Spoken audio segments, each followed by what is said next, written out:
Bonjour, bonjour, cette vidéo, je vais essayer de la faire assez rapide, hein. J'ai pris des notes déjà pour essayer de faire le plus concis possible.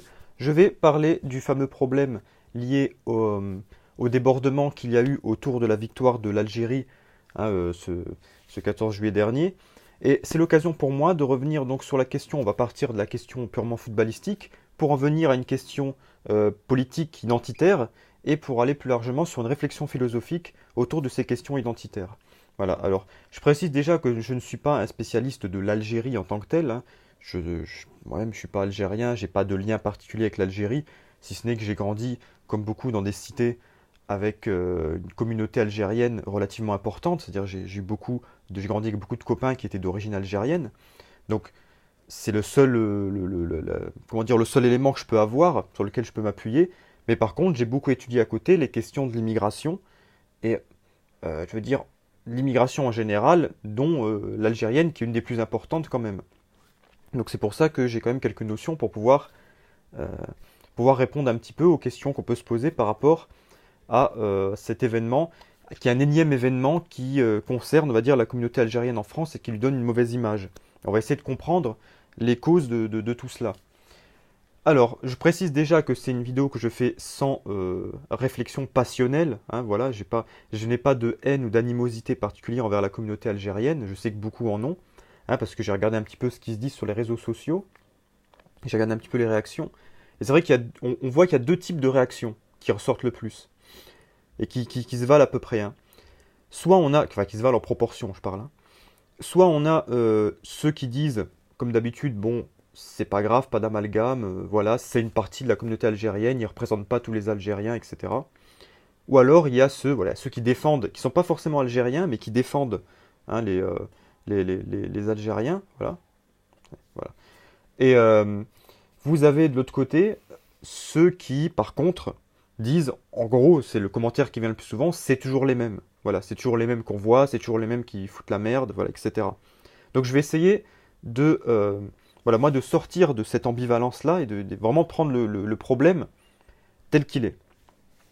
Alors, et par contre, c'est vrai que j'ai remarqué que dans les commentaires sur les réseaux sociaux que j'ai pu voir, il y a très peu d'Algériens d'origine qui commentent.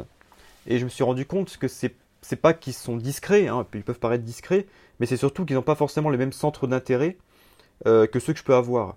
C'est-à-dire que la plupart des ressortissants d'origine algérienne aujourd'hui en France, des jeunes gens d'origine algérienne, sont souvent des gens qui sont très peu instruits, qui ont été peu à l'école, et qui s'en foutent un petit peu d'ailleurs de la politique en France, de la discussion, voilà, qui se foutent un petit peu de l'actualité, tout ça.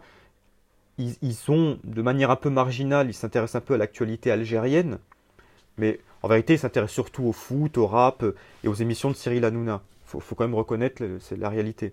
Voilà, puisque c'est des gens qui sont essentiellement de milieux populaires, et dans les milieux populaires, malheureusement, il y a cette perte. Déjà, le milieu populaire n'est pas forcément enclin à la culture et à l'intérêt politique, mais je veux dire, ça s'est aggravé ces dernières années, hein, il faut bien le reconnaître. Et donc, effectivement, la communauté algérienne n'y échappe pas. Alors, bien sûr, encore une fois, il ne faut pas généraliser. Moi, je connais des Algériens qui ont une grande culture politique, intellectuelle, etc. Mais, enfin, j'ai Algériens, des Français d'origine algérienne, hein. Je dis Algérien pour aller plus vite. Donc, ça sait bien de quoi je parle, hein. Voilà. Donc, en grande majorité, c'est plutôt des gens voilà, qui sont peu instruits, qui ont des centres d'intérêt assez réduits. Donc, c'est pour ça que je ne les trouve pas forcément dans les mêmes centres d'intérêt que je peux avoir, et c'est pour ça que je les vois aussi discrets, aussi peu nombreux. Hein, souvent, c'est des femmes qu'on voit qui commentent de manière assez, d'ailleurs, pas très hostile, hein, hein, qui sont plus un petit peu dans... On sent qu'il y a un petit peu d'impuissance là-dedans et de résignation. Alors, mais voilà, je suis pas en train de dire... je suis pas en train de défendre un camp contre un autre, hein. Je dis simplement ce que j'ai pu observer. Donc, on va faire trois parties dans cette vidéo.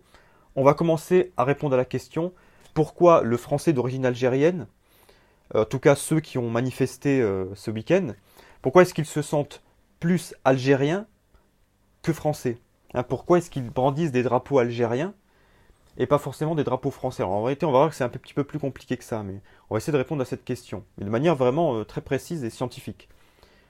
Deuxième partie, on va prendre le problème philosophique de manière plus large. Et on va parler de ce que j'appelle l'hystérisation, qui n'est pas une composante exclusivement algérienne, hein, mais qui concerne tout le monde et qui en réalité est très liée au foot d'ailleurs. Et on va voir que ça rentre en ligne de compte aussi, il faut essayer de comprendre ce phénomène-là. Et enfin, on va voir le troisième problème, qui est un problème purement pratique, enfin politique mais pratique, hein, dans le sens police vie de la cité, hein, qui est la question du maintien de l'ordre dans ce genre de manifestations en général. Puisque combien de temps encore nous allons avoir ces débordements rituels, qui deviennent vraiment rituels, et comment peut-on maintenir l'ordre dans des manifestations. Et d'ailleurs, on va voir qu'il y a aussi une ambivalence, et que on est toujours dans le deux poids deux mesures dans le maintien de l'ordre. Il y a quand même une ligne politique assez suspecte. Et ça, on va y venir. Alors, tout d'abord, pourquoi l'Algérien se sent-il plus algérien? Pourquoi est-ce qu'il a besoin de montrer qu'il est algérien? Alors, je rappelle que les Algériens, c'est vrai, sont plutôt issus d'une immigration relativement récente. Quand on parle d'immigration relativement récente, c'est les années 60-70, quoi. Voilà, c'est la dernière grande masse, enfin immigration de masse, c'est-à-dire ce qu'on appelait les vagues d'immigration, c'est-à-dire c'est la dernière grande immigration qui s'est faite de manière massive avec, dans un laps de temps assez limité. Voilà, et ça c'est vraiment les années 60-70, c'est-à-dire c'est la fin des Trente Glorieuses. C'est là où on avait encore une immigration assez importante. Et c'est vrai que le début des Trente Glorieuses, on a vu plus tôt, même avant les Trente Glorieuses. Alors, je vais revenir sur cette fausse affirmation qu'on entend partout, de la part de tous les politiques ou analystes qui soient plutôt de sensibilité de droite, de gauche, extrême droite, extrême gauche. Ils disent tous la même chose alors que c'est faux. Ils disent que dans le temps, il y avait l'immigration européenne, en gros. Avant la Deuxième Guerre mondiale, on avait une immigration essentiellement européenne. On dit, voilà, il y avait les Espagnols, les Portugais, les Italiens, les Polonais, qu'on a réussi à intégrer sans problème. Et voilà, ça a posé... Il y a eu cette intégration sans problème, hein. Par contre, après la Deuxième Guerre mondiale, on a eu donc les Maghrébins et les Subsahariens qu'on a beaucoup plus de mal à intégrer. Voilà, ça c'est ce qu'on entend souvent comme affirmation. Alors cette affirmation est fausse. Elle est fausse, alors, elle n'est pas complètement fausse, mais elle est inexacte en réalité. Et je vais expliquer pourquoi. Tout d'abord, si on prend les différentes vagues d'immigration, de l'immigration en France, de manière massive, il y en a depuis, on va dire, la grande époque industrielle, c'est-à-dire depuis le 19e siècle. Depuis le 19e siècle, on voit des vagues successives comme ça d'immigration. En réalité, il y a une immigration de manière permanente depuis le 19e siècle, avec, enfin, une immigration assez importante qui est permanente, avec, c'est vrai, au départ, une immigration qui est plus européenne, mais qui n'est pas exclusivement européenne. Il faut bien comprendre que des Algériens, il y en a depuis que les Français ont colonisé l'Algérie, qui viennent en France. Parce que d'ailleurs, ça faisait partie, c'était une colonie française. Et les gens des colonies françaises, que ce soit l'Algérie ou d'autres, venaient, ou des protectorats comme le Maroc, venaient parfois en métropole pour travailler. Donc ce n'est pas un phénomène nouveau.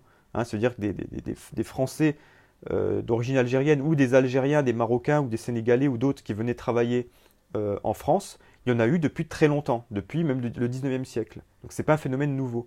Ce qu'il y a, c'est que l'arrivée la plus massive s'est faite dans les années 60-70. Mais il y avait déjà, de manière plus marginale, des Africains au sens large qui venaient travailler en France, en métropole, hein, dans les années déjà au 19e siècle. Et on avait une immigration donc, qui était assez disparate. C'est vrai qu'il y avait beaucoup d'ouvriers flamands, polonais, etc. Mais il y avait aussi, ou alors près de chez moi, il y avait des luxembourgeois qui venaient. Ah, maintenant, c'est parce que à l'époque, le Luxembourg n'était pas le pays riche qu'il est aujourd'hui. Et par contre, il y avait aussi beaucoup de Chinois. Ça, on n'en parle pas beaucoup, mais il y avait énormément mais il y avait quand même une communauté importante de Chinois déjà à Paris au 19e siècle, qui étaient venus pour travailler. Donc, effectivement, on a cette immigration déjà assez hétérogène, hein, dès le 19e siècle, même si elle est essentiellement européenne. Et c'est seulement à partir de la Deuxième Guerre mondiale qu'on a une immigration qui n'est pas essentiellement en réalité africaine, mais qui est plus équilibrée au niveau des... C'est-à-dire qu'il y a toujours une immigration importante après la Deuxième Guerre mondiale et jusqu'aux années 80, on a toujours une immigration importante d'origine européenne, c'est-à-dire des Italiens, beaucoup d'Italiens du Sud notamment, des Espagnols, des Portugais, beaucoup. Il faut rappeler quand même que la communauté portugaise est la communauté d'origine étrangère la plus importante en France, hein. Et ils sont venus pour la plupart dans les années 70, jusqu'à même début 80. Voyez ? Donc c'est-à-dire en même temps que les Maghrébins et les Subsahariens. Et ça, on oublie de le dire. Donc, c'est pas l'immigration portugaise n'est pas une immigration plus ancienne, c'est pas vrai. C'est une immigration qui est venue au même moment. Et beaucoup d'Espagnols, dont ma famille. Ma famille aussi est venue après la Deuxième Guerre mondiale, est venue dans les années 60. Donc moi aussi, je suis issu de cette immigration, enfin de cette vague d'immigration là. Donc vous voyez, déjà, c'est pas aussi simple qu'on le dit. Et alors je vais revenir sur ces notions d'intégration et d'assimilation, hein. Donc on nous dit que oui, on parle d'intégration. Donc l'intégration, déjà, intégration, assimilation, il faut distinguer les deux termes. Qu'est-ce que l'intégration? L'intégration, je vais essayer de donner une définition comme ça de manière spontanée. L'intégration, hein, comme son nom l'indique, intégrer, c'est-à-dire donner une place à un individu dans un espace donné, c'est-à-dire ici dans la nation française, dans la société française, en lui donnant une fonction, un travail, un logement, etc. C'est ça l'intégration, c'est-à-dire qu'un immigré arrive, il trouve un travail, il se loge, il s'installe et il commence à vivre dans la société française et il s'intègre dans cette société. Alors, ça ne va pas forcément jusqu'à l'assimilation. L'assimilation, ça va plus loin, c'est-à-dire qu'il peut très bien s'intégrer sans forcément s'assimiler, puisque l'assimilation, c'est devenir français. C'est ça l'assimilation. C'est prendre la nationalité française et c'est en plus adopter le mode de vie, la façon de parler, enfin, c'est-à-dire adopter, s'approprier la culture et l'histoire de France. C'est ça. C'est exactement le meilleur exemple, c'est Éric Zemmour. Éric Zemmour est quelqu'un qui est non seulement intégré, mais totalement assimilé à la culture française, alors qu'il est lui-même d'origine algérienne. En réalité, c'est un juif berbère d'Algérie. C'est pas un arabe. Quoique, bon, en réalité, bon, les Algériens sont des arabo-berbères, hein. Il faut rappeler ethniquement l'Algérie. Il y a une souche berbère qui a été mélangée avec comment on appelle ça, des Arabes qui sont venus de la péninsule arabique, hein, parce que à l'époque, au Moyen-Âge, il n'y avait pas, enfin début du Moyen-Âge ou fin de l'Antiquité, il n'y avait pas encore d'Arabes en Afrique du Nord. Les Arabes sont venus de la péninsule arabique et du Proche-Orient. Hein, c'était essentiellement des Syriens ou des Yéménites qui étaient venus coloniser cette partie-là du monde et qui se sont affrontés. Alors les Berbères ont résisté, hein, voilà, c'est la souche berbère, effectivement, qu'on retrouve beaucoup aujourd'hui dans le caractère des Algériens, mais ça je vais y revenir. Et puis, vous avez ensuite aussi des apports de peuples d'Europe du Nord, notamment des peuples germaniques, des Goths, hein, et aussi des Vikings aussi qui sont passés par là. C'est pour ça que vous avez certains Algériens, notamment des Kabyles, qui sont parfois blonds aux yeux bleus. Voilà, parce qu'il y a du sang européen, hein, qui est mélangé avec ces arabo-berbères qui étaient déjà là au départ. Voilà. Donc, ça, c'est pour comprendre déjà de quoi on parle quand on parle d'un Algérien. Et après, vous avez le cas de Zemmour, qui lui fait partie de la communauté juive qui vit en Algérie, hein. Après, vous avez encore les pieds noirs et tout ça, c'est un autre sujet. Ceux-là, ils sont plus récents dans l'histoire de l'Algérie. Voilà. Donc, mais là, on parle essentiellement, effectivement, des Arabes algériens, qui sont essentiellement musulmans d'ailleurs, hein, parce qu'il y a une petite minorité de catholiques en Algérie, mais ils sont pour la plupart musulmans. En tout cas, ceux qui sont venus en France, enfin, je ne connais pas, j'ai jamais rencontré d'Algériens catholiques, hein, ils sont tous de culture musulmane, généralement. Et donc, pour revenir sur la question de l'intégration, c'est quand même curieux parce que si on compare les Algériens aux Européens, aux autres immigrés européens, les Algériens sont quand même les plus à même de pouvoir s'intégrer. C'est-à-dire que par rapport aux Européens, pour une raison simple, c'est que l'Algérie, depuis 1830, de 1830 à 1962, a été une colonie française. C'est-à-dire qu'il y a eu des administrations, il y a eu des écoles, enfin il y a eu propagation de la culture et il y avait une population française qui parlait français, qui était francophone. L'Algérie est un pays très francophone en réalité, même s'il est essentiellement arabophone. En plus, par réaction justement après la décolonisation, a plus mis en avant l'arabe, mais en réalité, le français est encore très présent en Algérie.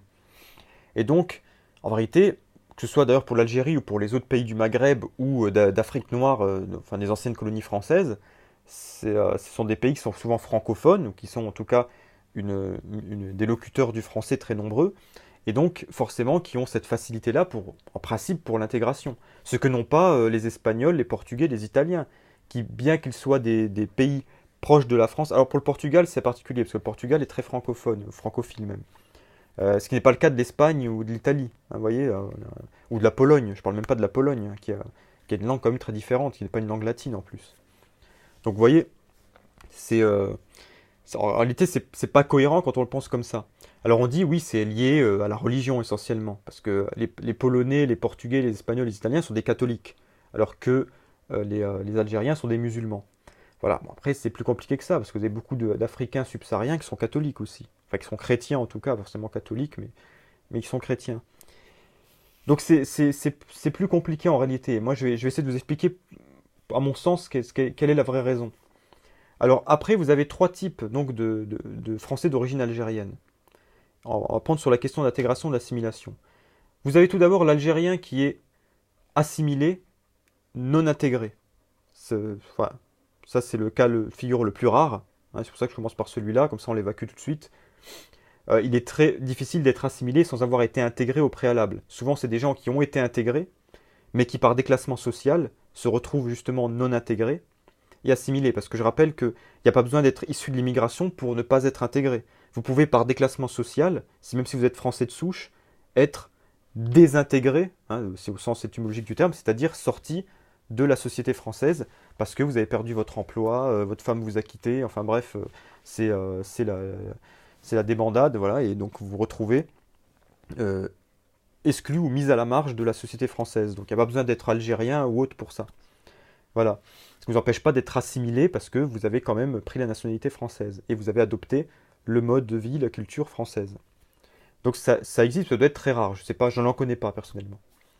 Après, vous avez le cas de l'Algérien qui n'est ni intégré ni assimilé. Voilà. Donc c'est vrai que je pense, c'est là que se retrouvent beaucoup de ceux qu'on a vus dans le débordement. Et puis parce que c'est souvent des jeunes, des gens très jeunes qui ne travaillent pas, donc soit qui sont encore à l'école. Alors, on me dirait qu'ils sont à l'école, on peut encore les considérer comme intégrés. Par contre, quand ils sont sortis de l'école, sortis du système scolaire et qui ne travaillent pas, etc., là, ils sont ni intégrés ni assimilés. Ou si ce n'est intégrés au système de chômage et d'assurance sociale. Voilà, ça, c'est autre chose. Voilà. Et enfin, vous avez, pour moi, la grande majorité des Algériens en réalité, qui sont des Algériens euh, qui sont à la fois intégrés, c'est-à-dire qu'ils ont une place dans la société française, ils ont des travails tout à fait respectables et honorables, hein. Euh, ils ont une famille, voilà, ils font, bon, ils sont intégrés parce qu'ils, voilà, ils peuvent aussi avoir des relations, des liens avec des gens, des Français de souche ou d'autres Français d'autres origines, mais ils ne sont pas assimilés parce que dans le secret ou pas de leur famille, de leur foyer, ils vont continuer à adopter les coutumes, les traditions et la religion musulmane. Voilà. Et puis les traditions algériennes. Donc là, on voit bien qu'il n'y a pas forcément euh, assimilation, mais il y a intégration. Et ça, c'est la grande majorité des Algériens pour moi en France. C'est des gens qui sont intégrés, qui travaillent, qui ont une famille, voilà, qui ont des relations avec leurs voisins, qui ne sont pas forcément algériens, donc qui ne sont pas forcément très communautaristes, mais qui ne sont pas assimilés parce qu'ils continuent à suivre leurs traditions. Voilà. C'est la grande majorité des Algériens, et je dirais même que c'est la grande majorité des gens issus des vagues d'immigration d'après la Deuxième Guerre mondiale, puisque c'est aussi mon cas.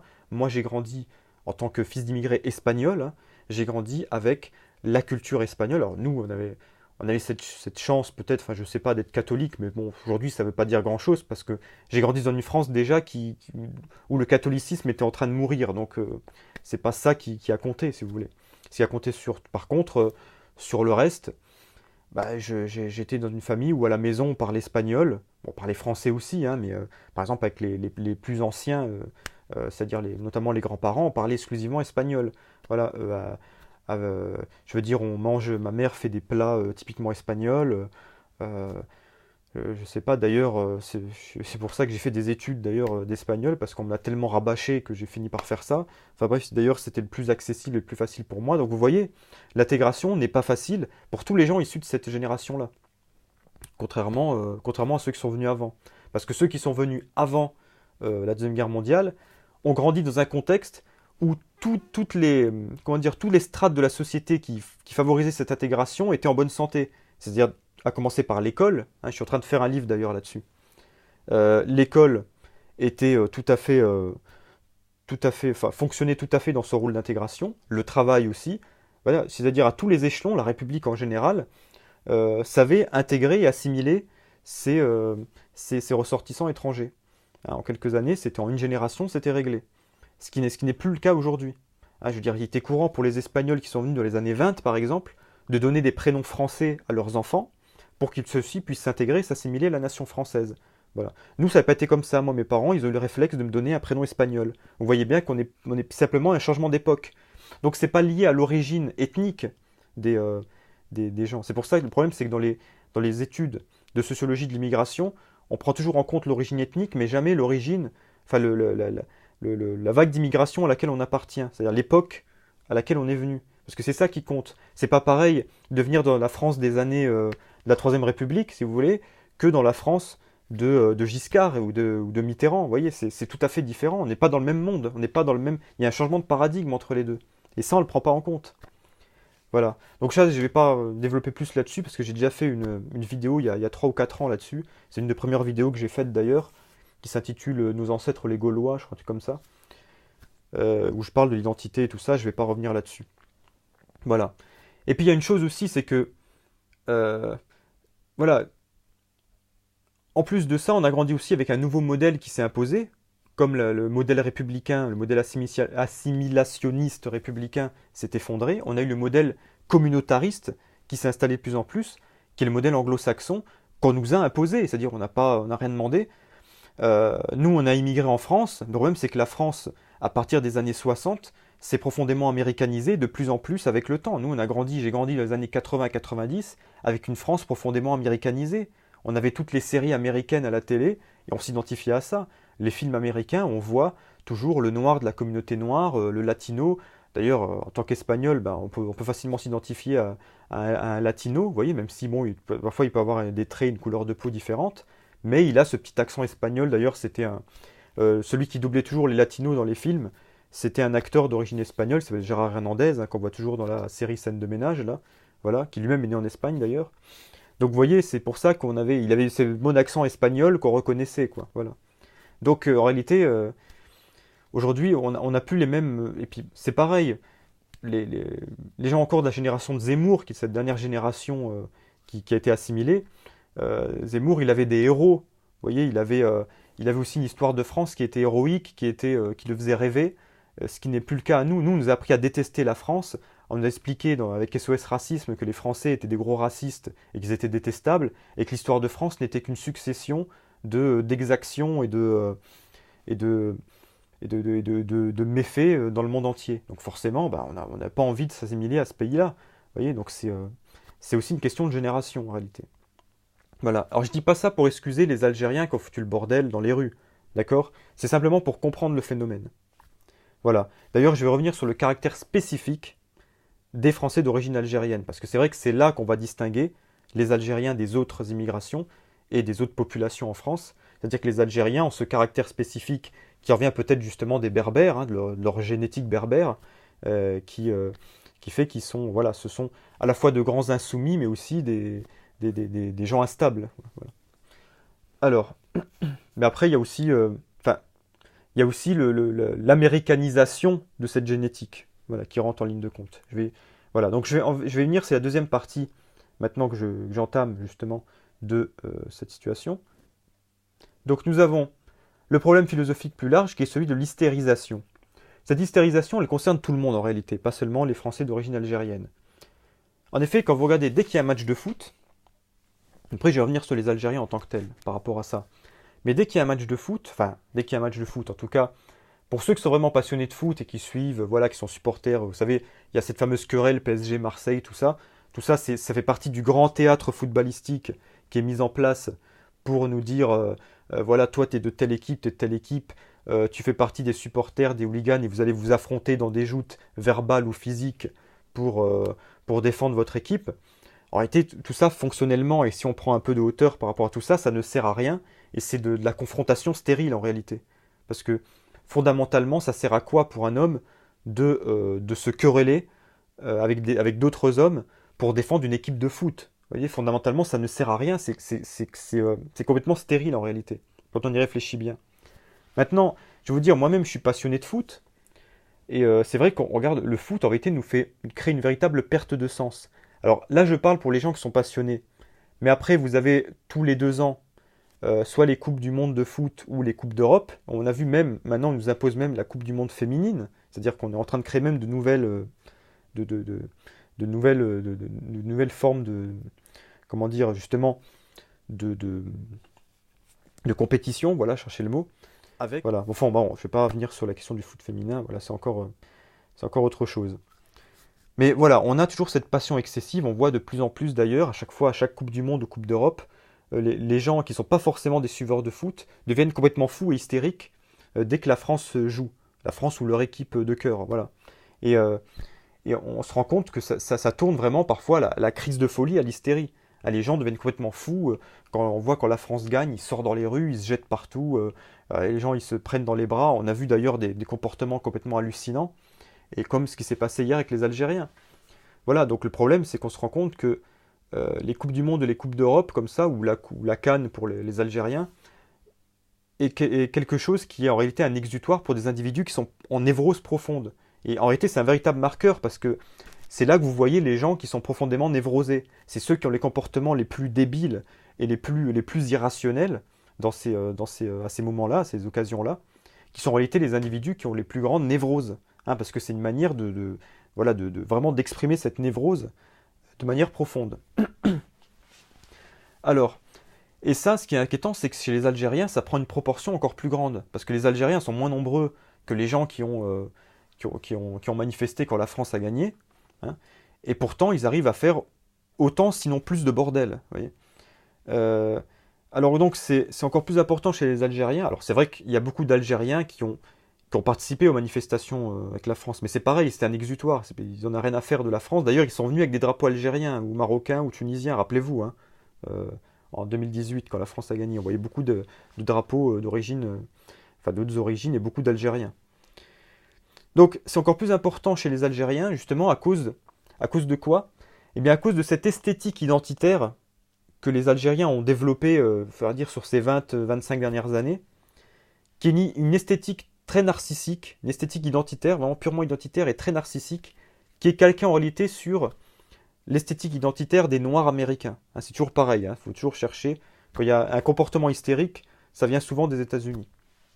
Voilà. C'est ce comportement hystérique communautaire qui consiste à dire nous faisons partie d'une minorité oppressée. Alors, le noir, il va chercher dans son histoire par rapport à l'esclavage et la ségrégation, etc.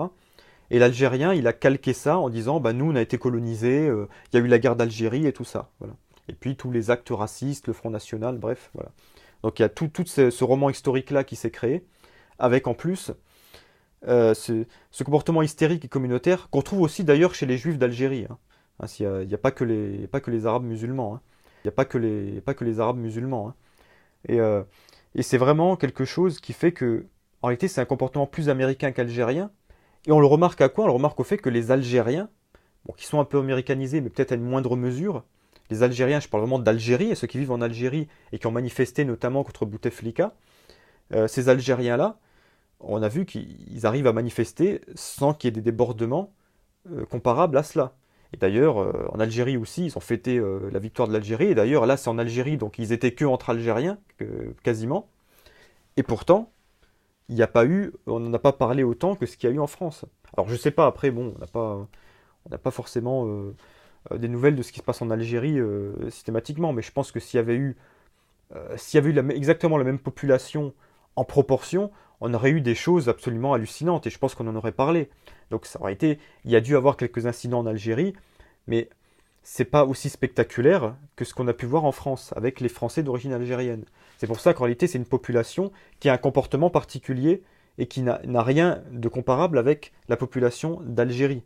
Hein, voilà, vous voyez, donc c'est d'ailleurs pour dire une chose, pour comprendre un petit peu ça aussi, en vérité, si je parle spécifiquement de cette immigration euh, d'après la Deuxième Guerre mondiale, c'est une immigration essentiellement de gens pauvres, voire très pauvres, et qui sont en réalité les cassos de leur pays, c'est-à-dire les cassos vraiment au sens cas sociaux, c'est-à-dire c'est souvent les gens les plus pauvres, les plus misérables, et donc parfois les plus mal éduqués aussi.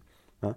Et ça, malheureusement, ça se perpétue, ça prend quelques générations à se gommer, surtout quand vous vivez dans des cités où vous côtoyez des cassos de Français de souche, vous voyez. Donc c'est ça aussi qui rentre en ligne de compte. Effectivement, beaucoup des immigrés qui sont venus, et je parle aussi pour mon immigration, c'est pour les Espagnols aussi, pour les Européens, c'est pas l'élite de chaque pays qui est venue, hein. Ça, faut pas l'oublier aussi. Donc forcément, après, je veux dire, l'intégration derrière ne faisant pas son travail pour éduquer ces gens, bah forcément, vous vous retrouvez avec des gens qui sont complètement, qui se comportent comme des sauvages.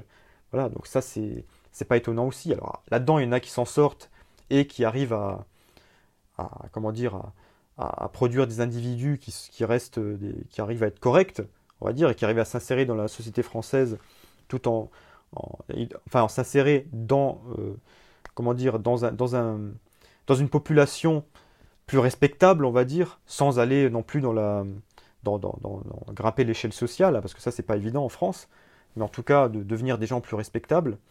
Mais c'est pas le cas de tout le monde. La majorité, en réalité, reste des gens, reste des cas sociaux. Voilà. Et ça, on oublie souvent de le dire. Voilà, avec parfois une aggravation, hein, parce qu'en plus, notre époque aggrave le nombre de cas sociaux. Là, je parle de cas sociaux, pas seulement au sens... Parce que leurs parents étaient surtout des cas sociaux au sens économique du terme. Aujourd'hui, ils le sont à la fois au sens économique, mais aussi au sens symbolique, c'est-à-dire des décérébrés, quoi. Voilà. Et je pense que c'est ça le problème, c'est le problème aussi de l'hystérisation, qui en plus, chez les Algériens, prend des proportions encore plus grandes, à cause de cette esthétique narcissique qu'on retrouve chez le français d'origine algérienne. Voilà donc pour ce problème-là. Maintenant, je vais rester sur le troisième problème. Alors, je vais pas non plus le développer trop parce que ça serait trop long, parce que le problème de la question du maintien de l'ordre, ça mériterait une vidéo rien que pour lui tout seul. Mais le problème voilà, qu'on va se poser, c'est il n'y a pas longtemps, on a eu les manifestations des Gilets jaunes, celles qui ont eu aussi beaucoup de débordements. Et là, on a vu une police réagir de manière très violente face aux Gilets jaunes. Là, face à des gens aussi qui font de la casse, voilà, qui manifestent violemment, qui font des débordements, enfin bref, qui ont un comportement absolument inadmissible, on n'a pas, Oui, alors je reprends la lecture de cette vidéo après un petit problème technique, hein. Voilà, je voulais juste terminer sur la question, donc le troisième aspect que soulèvent ces événements, hein, par rapport aux manifestants algériens, c'est euh, le problème, enfin les manifestants pour le foot, hein, pas pour le Bouteflika, euh, c'est le problème donc, pratique de la question du maintien de l'ordre dans les manifs, et j'avais dit qu'il y avait ce deux poids deux mesures qui me gênait, qui était de voir que quand on a des manifestations, qu'elles soient pour, voilà, pour, comment on appelle ça, pour se réjouir, voilà, d'un exploit sportif, de quel pays qu'il soit, hein, que ce soit la France ou que ce soit un autre, et qu'on ait des gens, voilà, qui sortent dans la rue pour célébrer cet exploit ou cette victoire simplement, et que à côté de ça, quand on a des revendications plus politiques et qui ont une certaine population, on n'a pas le même... Voilà, selon la population qu'on va avoir, c'est ça, on va pas avoir le même traitement de la part des autorités. Ça, on le remarque. Et pour moi, déjà, il y a un problème qui est là. C'est-à-dire que quand on sait qu'on va avoir une certaine population, notamment d'origine immigrée, dans les manifestations, eh bien, on ne va pas faire du maintien de l'ordre comme on le fait avec les Gilets jaunes, où on sait que dans les Gilets jaunes, on a plutôt une population, alors il y a toujours des gens d'origine immigrée, mais qui est moins originaire, on va dire, où il y a moins de gens qui font partie des identités qui posent le plus problème, c'est-à-dire les juifs, les musulmans ou les noirs, hein, essentiellement, hein. Et mais il y a un petit peu les asiatiques aussi, mais c'est surtout ces trois que j'ai cités en premier qui vont faire le plus de polémiques si jamais il y en a un qui est blessé par des forces de l'ordre. Et le meilleur exemple, on l'a eu sous François Hollande, c'était la fameuse affaire Théo.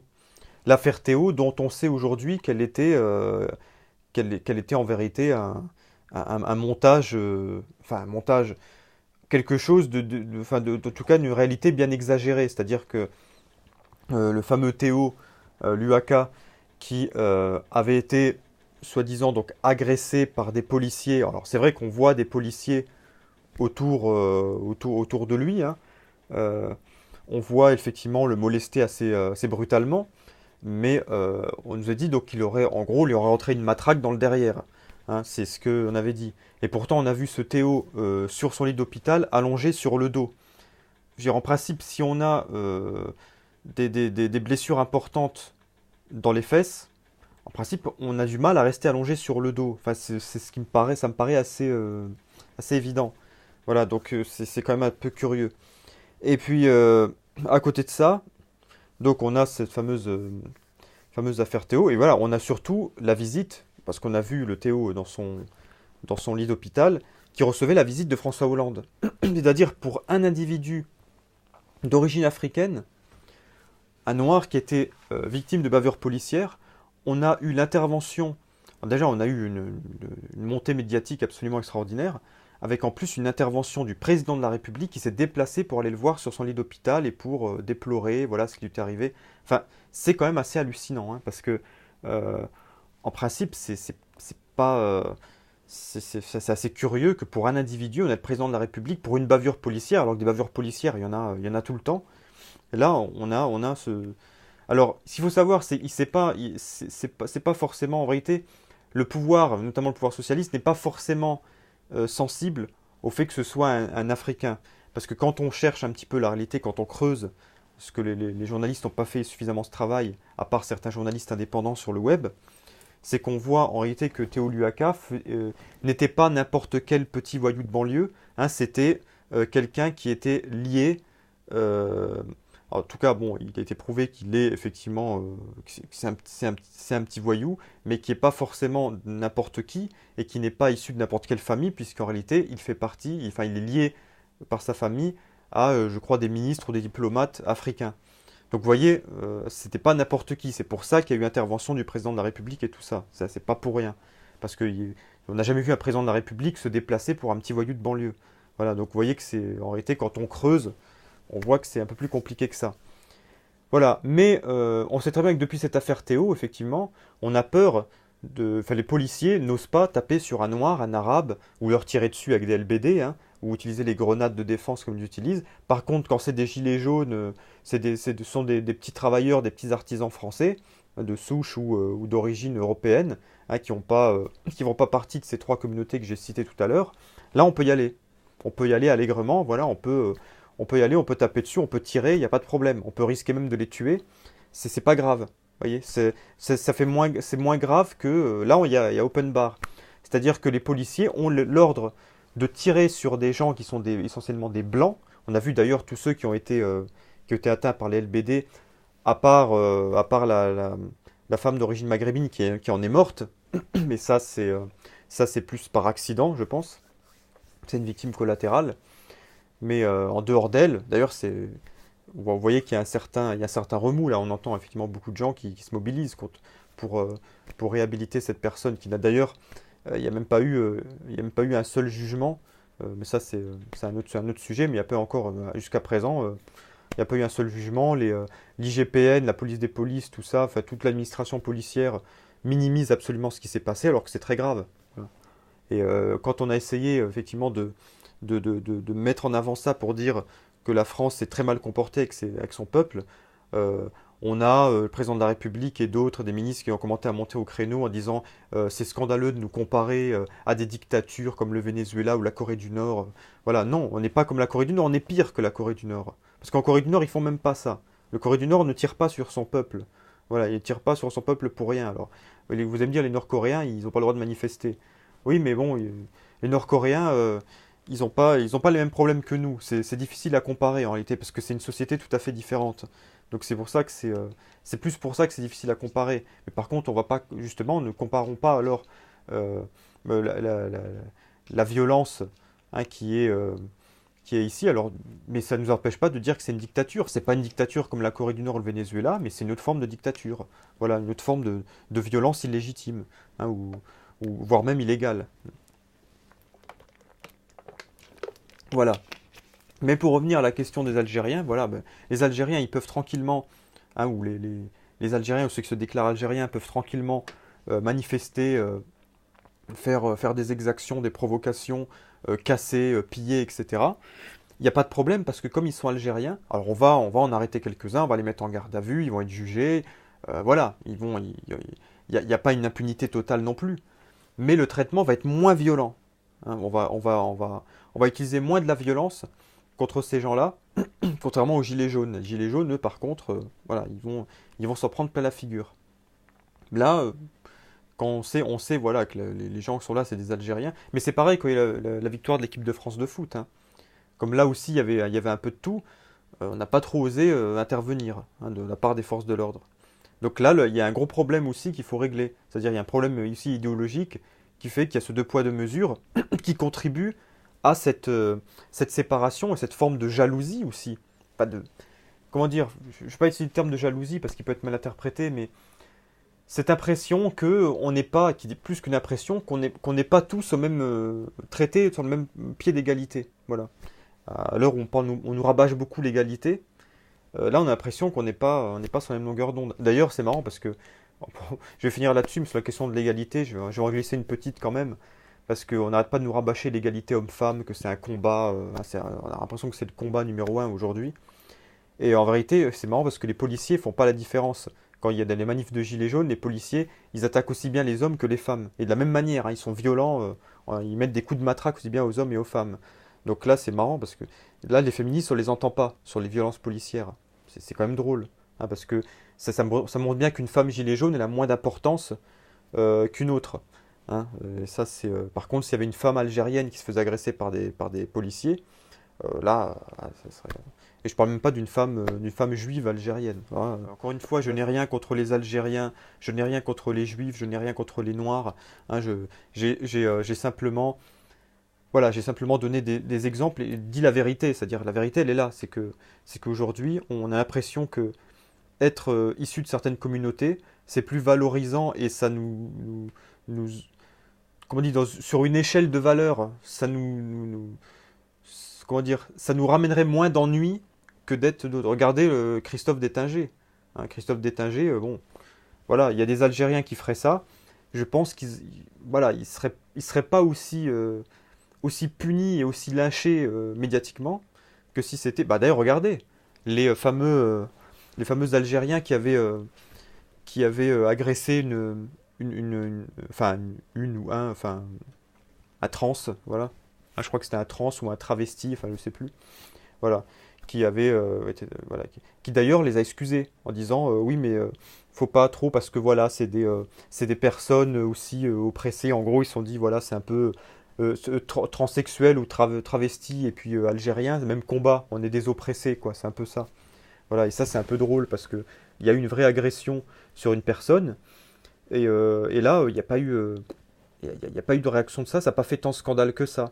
Par contre, Christophe Détinger, qui a boxé des policiers, je rappelle, qui étaient en armes et qui étaient tout à fait capables de se défendre.